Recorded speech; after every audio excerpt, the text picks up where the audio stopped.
What if the ghosts of the past aren't content with just haunting, but want to finish what they started?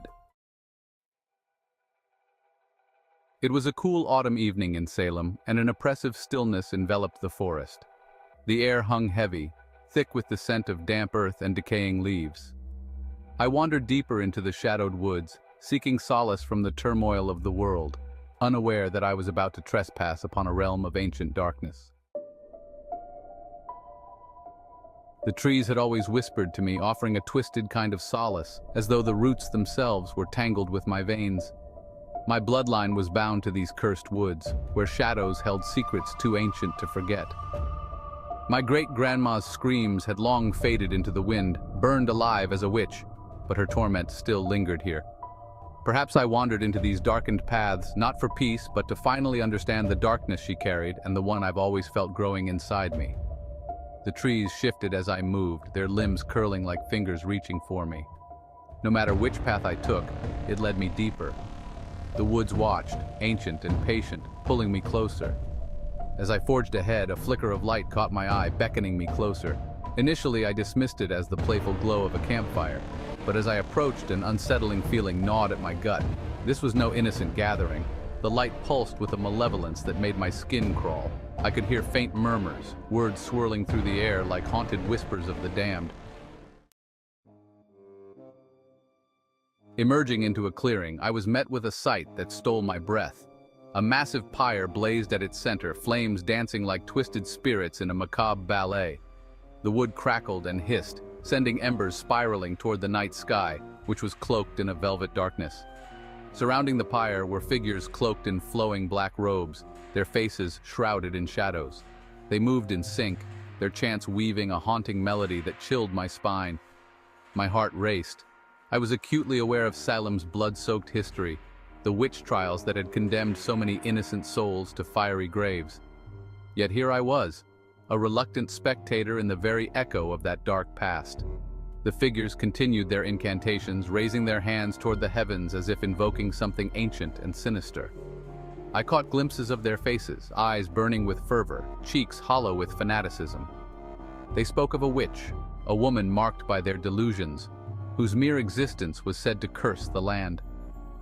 I felt an inexplicable dread settle over me, a weight pressing down that made it hard to breathe. My gaze was drawn to the edge of the pyre, where a figure was being dragged forth, a woman, bound and gagged, her eyes wide with terror. I had seen her in town before, a gentle soul who tended to the sick, her laughter a balm against the growing darkness of society. She was no witch. Desperation surged through me, I couldn't just stand by, a silent witness to this atrocity. My fingers trembled as I pulled out my phone, hoping to capture the truth. The glow of the screen illuminated my face, a beacon in the suffocating darkness, and I felt exposed, like a moth drawn to a flame inviting danger. "Stop!" I shouted, voice cracking under the weight of my fear. The chanting ceased, and all eyes turned toward me. I felt their fury wash over me like a tidal wave. Suddenly, the chanting stopped. Every robed figure froze in place, their heads turning toward me in eerie unison. A man lunged toward me, the glint of a knife flashing in the firelight. My heart leapt into my throat as I stumbled back. He was almost upon me, and for a brief moment everything seemed to slow down. Was this it? If you're spooked, take a second to subscribe, maybe share it with a brave soul. Laughter erupted from the cloaked figures, a sound that pierced the stillness of the night.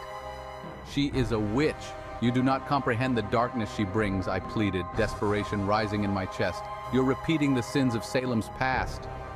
The woman's eyes locked onto mine, her gaze pleading for salvation. I could see the flicker of hope in her despair. "Look at her. She is not your enemy. You're letting fear dictate your actions." I turned to her, expecting terror in her eyes, but instead they gleamed with a quiet, unsettling awareness. The fear had melted away. Her lips curled into a thin, twisted smile. "You've always been part of this," she whispered, her voice soft but dripping with malice. "I just hadn't realized it. I could save her, but it wouldn't be easy. They wanted something in return, something only I could give. But am I willing to pay the price?" A murmur rippled through the crowd, doubt beginning to seep into their hearts. But before I could decide, a shadowy figure lunged, knife raised high. Panic clawed at my throat as I turned and fled, adrenaline propelling me deeper into the suffocating shadows of the haunting forest. Branches whipped against my skin, and the darkened shapes of trees loomed like specters, whispering warnings of the fate that awaited me should I look back. The flames roared behind me, but I pressed on, desperate to escape the evil that clung to the air. Finally, I broke free onto the main road, gasping for breath, the night echoing with my pounding heart. I glanced back, but the forest remained still, a silent guardian of its dark secrets. I stumbled to my car, locked the doors with trembling hands, the echo of their chants ringing in my ears. At the motel that night, as I lay awake, I heard the distant sound of chanting. Was it just my hallucinations? No. From the corner of my window, I saw a flicker of light. I sat up, heart racing, my eyes locked on that flicker. Slowly, the light grew brighter, closer. It wasn't just in my head. The forest was beckoning me back, the pyre still yearning for another soul. I might not escape. In the days that followed, I wrestled with the haunting images that invaded my thoughts, and I was left grappling with guilt and despair. Weeks later, a shattering news report sent chills down my spine. A body had been discovered near the remnants of the pyre. The woman I had seen, the one I had tried to save, had been brutally murdered. The town, steeped in ignorance and fear, had condemned her, and now she was just another ghost in the history of Salem's darkness. As I lay awake at night, the glow of the fire still flickering in my mind, I realized that the true horror of Salem was not merely in its past, but in the hearts of those in the present. The witch hunts were not a relic of history. They were a living nightmare, a cycle of fear that threatened to consume us all. The flames of that pyre still burned in my memory, a reminder that the shadows of our past are never far behind. And in the depths of those woods, I knew the witches were not merely stories. They were reflections of our darkest selves, waiting for another chance to rise from the ashes. Click the playlist in the top left corner for more dark tales. Who knows, maybe there's a pyre waiting for you. Cannibalism in Pennsylvania. Have you ever wondered if your favorite restaurant could hide something truly horrifying? What happens when the most innocent-looking person in town hides the darkest secrets? Could a simple dinner reservation be the start of your worst nightmare? What if the person you trust most is leading a double life, and you're the last to know? In Ashwood, that's when the questions began. After the news broke, panic swept through the town. It was plastered on every TV screen. Body parts, scattered like grotesque pieces of a puzzle, had been found deep in the woods. At first, we clung to the hope that it was the work of a wild animal, something primal. But then, the truth clawed its way out. The remains weren't just torn apart. They were meticulously butchered, carved with the precision of a surgeon's scalpel. Ashwood wasn't haunted by the unknown anymore. We had a serial killer in our midst, and no one knew who was next. The news said the remains suggested the killer had a disturbing taste: human flesh. A cannibal. It sounded like a horror story, but it was real. People were terrified to go outside, and the town quickly became a ghost town. But here's the thing. No one suspected Jeffrey Dalmier. Why would they? He was the quiet owner of Curry House, this cozy little Indian restaurant on the corner of Main Street.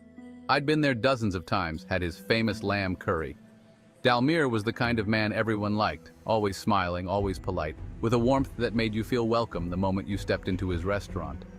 He'd chat casually as he took your order, asking about your day or recommending his special. You'd never guess that behind those kind eyes was a man living a nightmare of his own making. No one knew that during his travels to Papua New Guinea, he'd picked up a taste for something far darker than curry spices. During the day, he was Ashwood's favorite chef. But when night fell, something in him shifted, a Jekyll and Hyde transformation. The charm and kindness drained from his face, replaced by something far more sinister.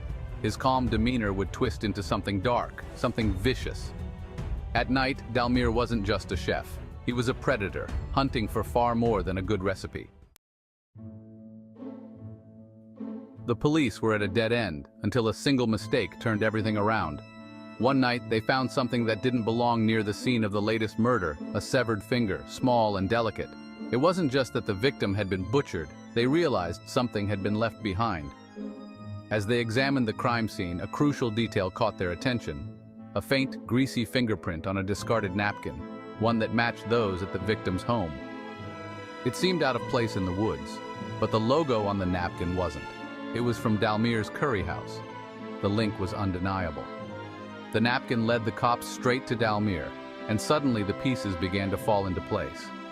The victim had eaten at his restaurant that night, his last meal on Earth. Could it be a coincidence? The investigators didn't think so. They paid Dalmir a visit at his restaurant, casually asking if he'd seen anything unusual. "Subscribe if you're not a cannibal." Dalmir greeted the officers with his usual warmth, an almost unsettling charm that didn't fit the gravity of the situation. They questioned him about the recent murders, probing gently at first, then harder, trying to break the facade. Dalmir never faltered. As if anticipating their every move, he smiled softly and, with a casual wave of his hand, offered them a meal. The officers declined. This was an interrogation, not a dinner date. But as the questioning dragged on, the scent of something mouth-watering began wafting through the air. It was subtle at first, but soon became irresistible, a rich, intoxicating aroma of spices and slow-cooked meat. It hung in the air like a fog, wrapping itself around them. One officer shifted in his seat, his stomach betraying him with a low growl. Another glanced toward the kitchen, clearly tempted. Despite their focus, the hunger gnawed at them. Finally, one of them caved. "Maybe we'll try a bite after all," Dalmir smirked. Moments later, he emerged from the kitchen with steaming bowls of curry. They thanked him, unaware that the evidence they were searching for was now sitting on the table before them. I watched the footage later, the sickening realization hitting me like a kick in my nuts. The officers were devouring Dalmir's secret, consuming his crime with every bite. The missing victim was right there, yummy in their donutty tummy. Evidence consumed, Dalmir slipped through the grasp of the law's iron fist. But the story didn't end there. Days later, forensics made a disturbing discovery. They found traces of Dalmir's DNA in the victim. He was arrested immediately. But there was another person's DNA tangled with the remains. They thought it was a mistake, but soon it became clear. Dalmir hadn't acted alone. Someone else had been there. Someone he'd trained. Someone who shared his dark taste for flesh. An accomplice was still out there, preparing to continue the sick legacy Dalmir had begun. The town fell into a new wave of terror, knowing that whoever this man was, they were blending into the shadows, hiding in plain sight. Then came the final revelation, one that sent chills through every officer's bone. The forensic team uncovered a disturbing connection buried deep in Dalmir's past. His real name was Jeff Doe. He had been adopted as a child, abandoned at birth. The DNA they'd found with the victim? It was his twin brother. "Twins are evil," one of the officers muttered. Separated at birth, they somehow reunited not long before the murders began. Together, they had formed a grotesque pact, a partnership that bound them by blood and shared darkness. With Dalmir behind bars, only his twin remained, out there, somewhere, carrying on the horror they'd created. The police had captured one killer, but not the other, and this time, they had no idea where he was or when he would strike again. That news spread through Ashwood like wildfire, leaving the town in a suffocating grip of fear. People no longer felt safe, even with Dalmir behind bars. The thought of his twin, still out there, gnawed at everyone's minds. And the worst part? He could be anyone.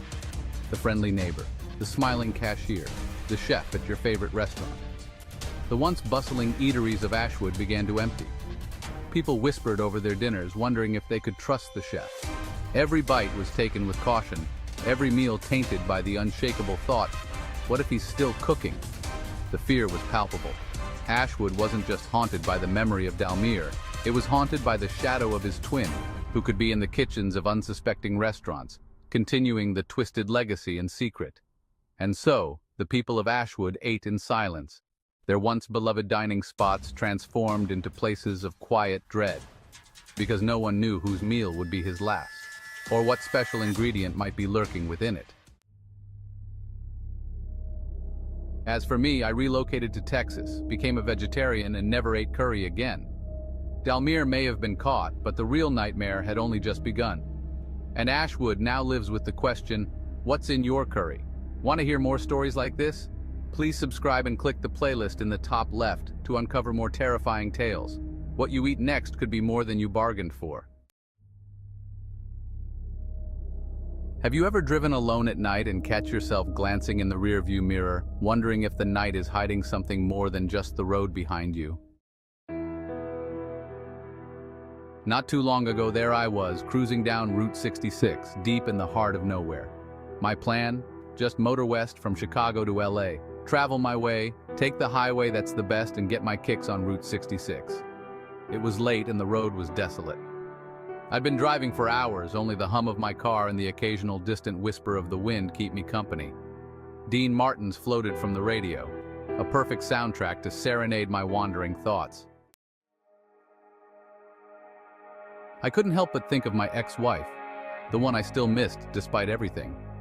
She drifted into my mind like a shadow on those empty back roads, appearing in the quiet corners of my memory, lingering by the rivers of my thoughts. For hours, she stayed there, gentle on my mind, haunting me with pleasant memories. I tried to shake her loose, to be like carefree travelers from another era, just chasing kicks on Route 66, hoping the road could wash away what the heart couldn't. But here's the thing, something about that night felt off. Maybe it was the way the moon hung heavy and low in the sky, casting long shadows across the eerie road.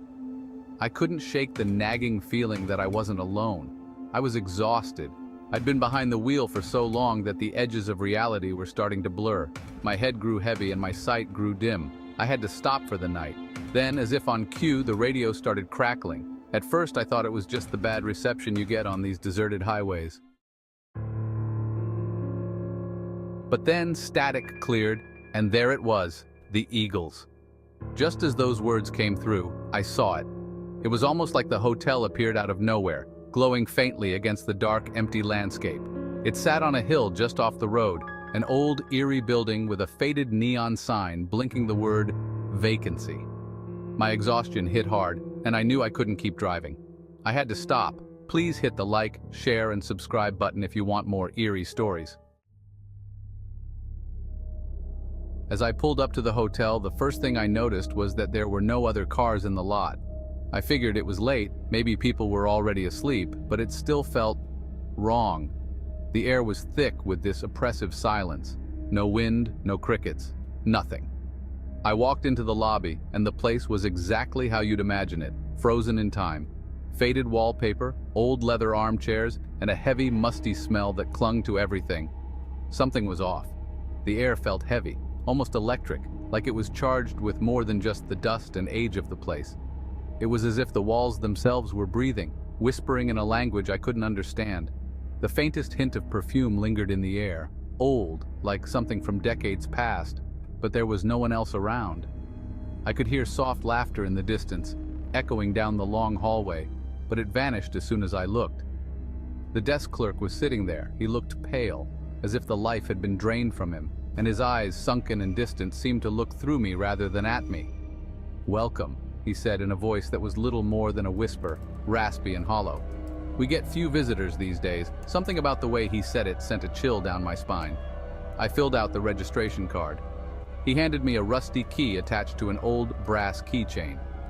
"Room 13, he said, that thin smile never leaving his face. "Best view in the house." I wasn't thrilled about staying in room 13, but at this point, I didn't care. I just wanted to sleep. I took the key and headed down the long, dimly lit hallway, my footsteps echoing off the walls. The floor creaked with every step, like the building was alive, shifting beneath my feet. And as I walked, I swore I felt eyes on me, like I wasn't alone. The lyrics from echoed in my mind.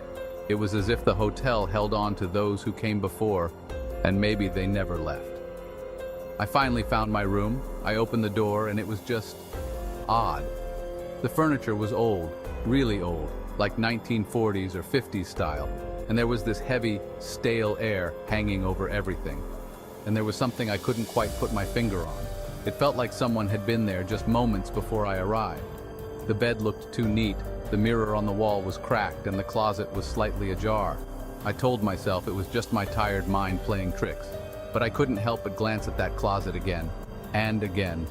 Eventually, I forced myself into bed and turned off the light, trying to ignore the uneasy feeling gnawing at me. Just as I was about to drift off, there was a sound, a faint scratching noise coming from the closet. My heart froze. I tried to convince myself I hadn't heard it, but then it came again. I sat up, staring at the closet, which now seemed slightly more open than before. I wanted to get up to check, but I couldn't move. I was paralyzed with this overwhelming sense of dread. Then, all at once, the door swung open. Nothing. There was nothing inside. I exhaled, feeling foolish. But just as I was about to settle back down, I heard footsteps, slow, deliberate, right outside my door. My heart raced as the footsteps stopped and there was a soft knock. I froze. Then the doorknob started to turn. Suddenly, the radio in my room crackled to life, blaring again. The volume surged, the words echoed. I jumped out of bed, yanked the door open, and the hallway was empty. But the footsteps, they kept going, growing fainter, as if whoever or whatever was walking away. I didn't wait around. I grabbed my keys and bolted for the reception. I got there. The clerk was gone. No sign of anyone.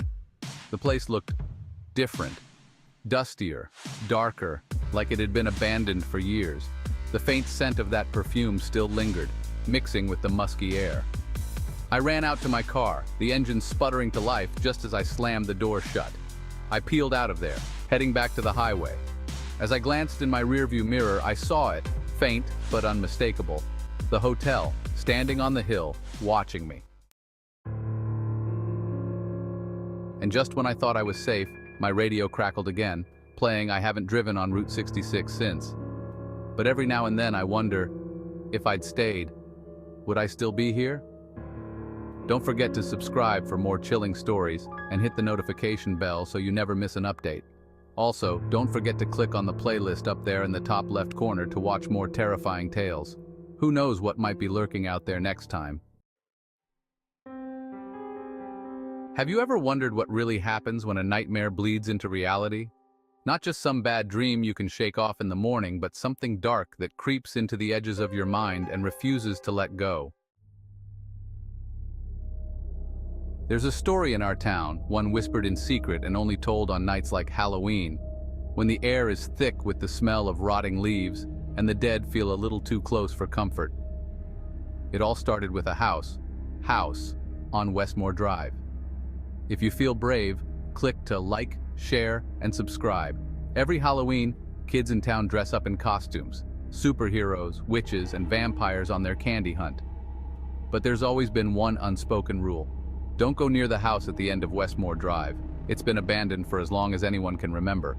Its broken windows, shadowed by cobwebs and dead vines.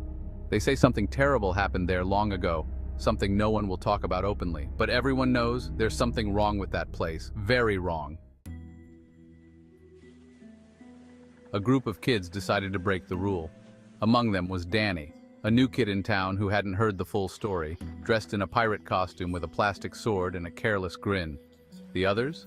A little witch with a crooked broomstick, a ghost draped in a torn sheet, a vampire with plastic fangs and a handful of others, Batman, a skeleton, and even Harry Potter, complete with a lightning bolt scar and a wand.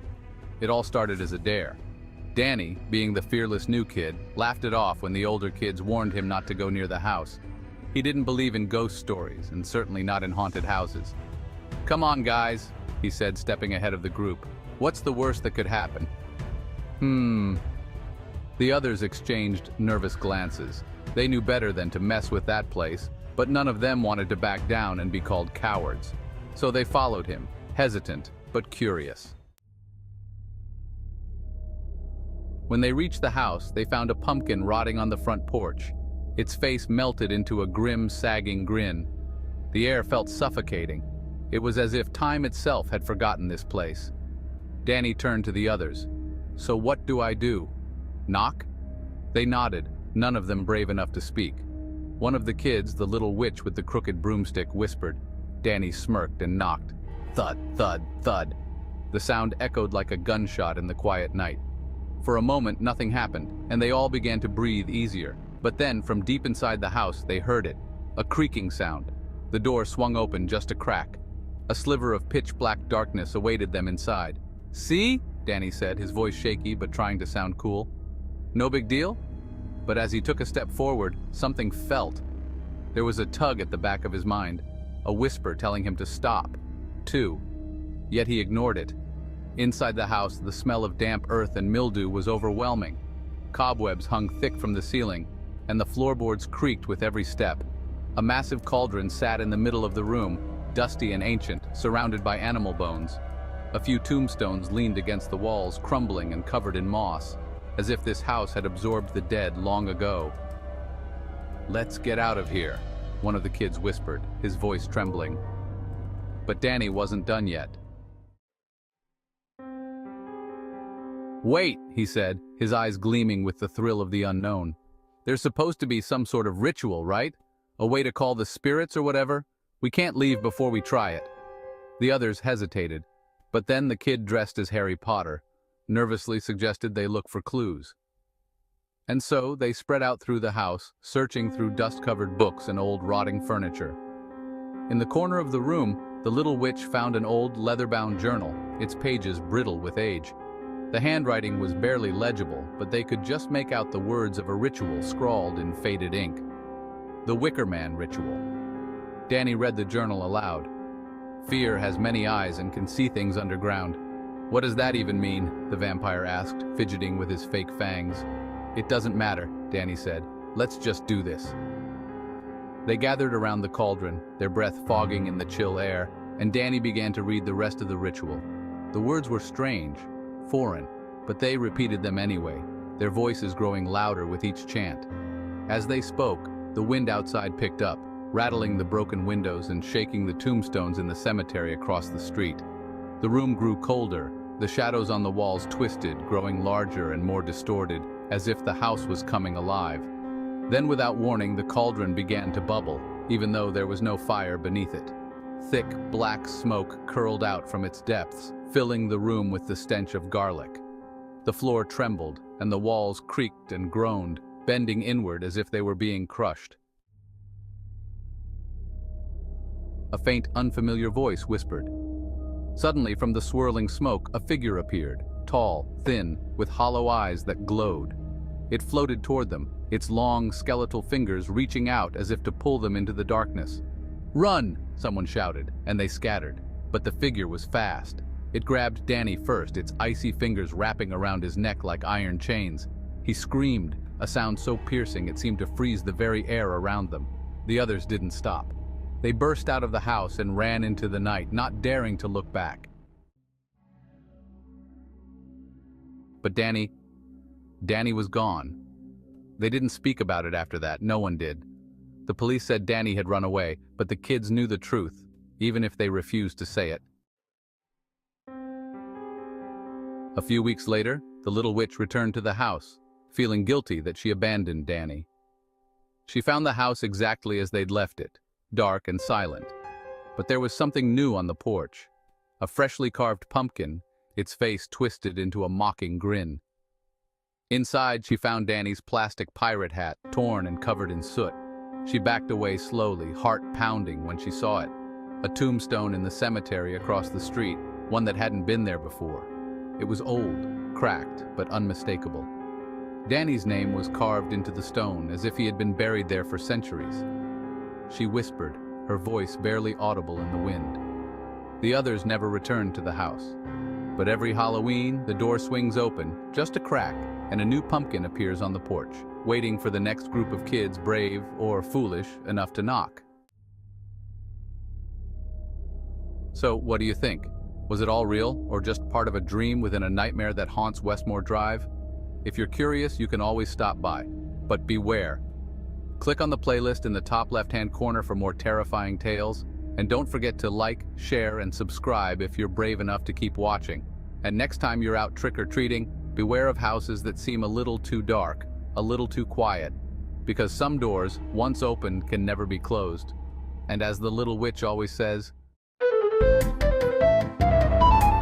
have you ever felt like something was too good to be true? Like, maybe you were on the verge of achieving something great, but some part of you knew you shouldn't. I never really believed in curses, until I saw what happened to my best friend, Mark. It was last summer during our backpacking trip through Europe. Mark and I had been saving for years, working odd jobs, and finally we were living out our dream. We hit the usual spots: Paris, Amsterdam, Rome, but it was Istanbul that really captured our imagination. The city was alive in a way no other place had been. The ancient architecture, the bustling bazaars, the call to prayer echoing through the streets. It felt like stepping back in time and forward into a world we didn't fully understand. But the strangest part of our trip wasn't the culture shock. It was something or someone we encountered in Sultanahmet Square, right between the Hagia Sophia and the Blue Mosque. If you've been to Istanbul, you know the area. Tourists everywhere, the smell of roasted chestnuts in the air, the sound of street musicians playing nearby, and there, in the midst of it all, was him, Kemal, the Turkish ice cream man. You've probably seen videos of guys like him online. They're masters of sleight of hand, twirling ice cream cones, tricking tourists into thinking they've finally caught the cone, only to pull it away at the last second. It's all fun and games, and people laugh because in the end they get their ice cream. But there was something different about Kemal. He wasn't like the others. He was older, quieter, and there was a strange intensity in his eyes when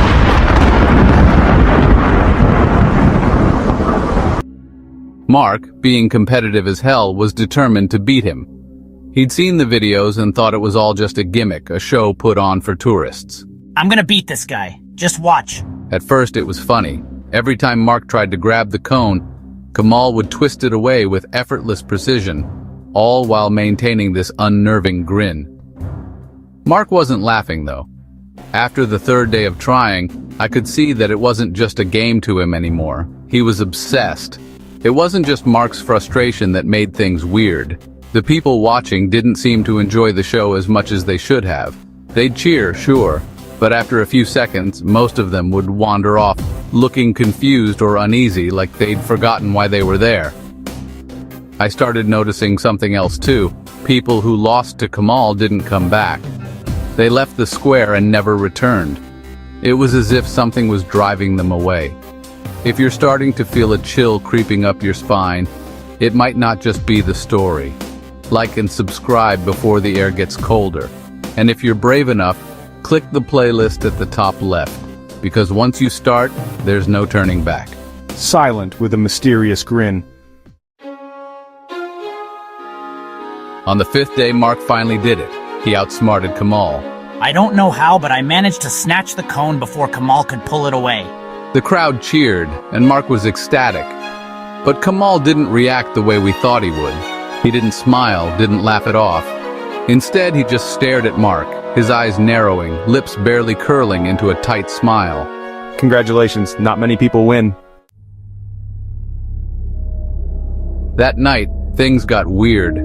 We went back to our hostel in the Taksim district near Istiklal Avenue, planning to hit the nightlife scene. But the energy was different. As we walked through the streets, I noticed a chill in the air, way colder than it should have been for a Turkish summer night.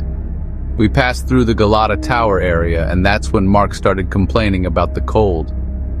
Man, it's freezing. Why is it so cold? He was shivering, visibly uncomfortable, but the temperature hadn't dropped enough to warrant that kind of reaction. We made it back to the hostel, and that's when things took a turn for the worse.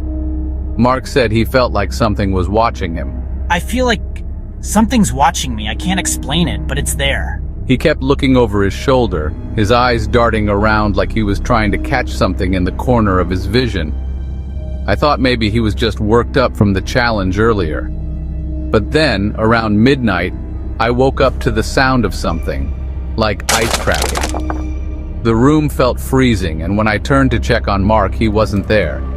I searched the hostel. I even checked the rooftop terrace, thinking maybe he'd gone up there for air. Nothing. It wasn't until the morning, when the local authorities knocked on the door, that I learned where Mark had gone. They found him in an alley behind the hostel, just off the side of the bustling Istiklal Avenue. His body was frozen in a solid block of ice, as if he'd been trapped in a freezer. The ice was smooth, unnaturally so, like it hadn't just formed, but had been crafted. What's worse, there were strange markings carved into the ice, ancient-looking symbols I didn't recognize. I later learned they resembled old Ottoman sigils, symbols of protection and binding, but in this case, they seemed to have been twisted into something far darker. We can't explain how a man could be frozen solid in the middle of summer. There's no refrigeration unit nearby, no logical explanation. They asked me questions, but what could I say? Yeah, my friend beat an ice cream man at his own game, and now he's frozen in ice. It sounded insane, but it got worse. A few days after the incident, I was approached by an elderly woman while I was sitting outside the Hagia Sophia, trying to make sense of what had happened. She wore a traditional headscarf, her face lined with age, and she spoke in a hushed tone. Have you seen Kamal? Confused, I nodded. Then she told me the legend. The legend of Kamal's family went back centuries, tracing its roots to the time of the Ottoman Empire. According to local folklore, the family had made a dark pact with an ancient jinn, a supernatural entity known for its malevolent power and its ability to grant twisted wishes. The jinn promised prosperity and protection to the family in exchange for a single condition. No one could ever defeat the ice cream vendor in his tricks. If someone managed to outwit the vendor, the jinn would claim their soul, freezing them in time as a trophy. The curse was passed down through generations, binding the family to the jinn's will. But over time, the family's line had supposedly faded until Kamal appeared, carrying the burden of the curse into the modern world. Many believed the jinn had taken human form, continuing the family's legacy for its own amusement.